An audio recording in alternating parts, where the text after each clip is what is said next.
Thank you, Madam Chair. Under the rules of the committee, the minority is entitled to a copy of any subpoena 48 hours before it is issued. And as the ranking member of the Oversight and Investigations Subcommittee, I want to thank you. Your staff has been diligent with respect to complying with that rule, and that's very much appreciated. The rules, however, do not ensure that the minority is made aware when a subpoena is actually formally served and who actually receives it. This amendment would simply update the rules to include the minority when a subpoena is issued and served electronically. Electronic service of subpoenas comes with many advantages, including speed and preserving a record of service.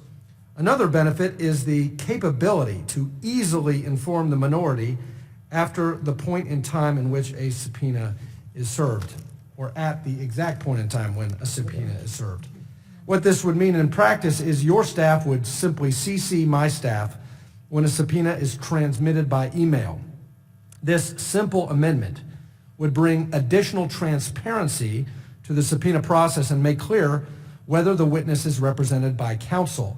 Now, of course, the best transparency would have been achieved with Mr. McHenry's amendment to give both the majority and minority joint subpoena authority, which would have required consultation with the minority as a condition of issuing a subpoena.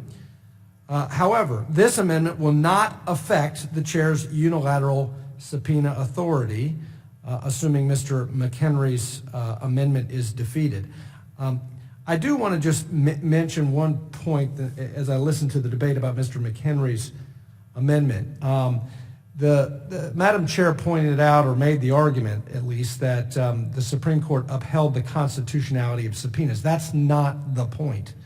The point is that the Supreme Court remanded the issue to the district court, the lower court, with a 4-point test that subjected our committee's subpoenas to greater scrutiny. So this rule had the effect, the way it was written and the way that the chair used the subpoena power, it had the effect of diminishing this committee's subpoena power, subject to stricter scrutiny. And so we want to, at least with this amendment, preserve as much remaining subpoena power that we have left.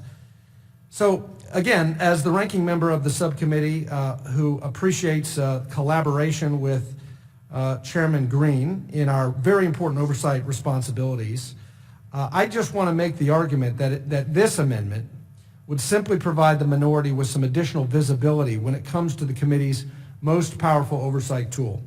The principle of notice, the fundamental idea that all interested parties should be timely and simultaneously apprised of the status of actions taken by this committee, is really critical to our oversight responsibility, a responsibility that is on all of us on this committee, both in the majority and the minority.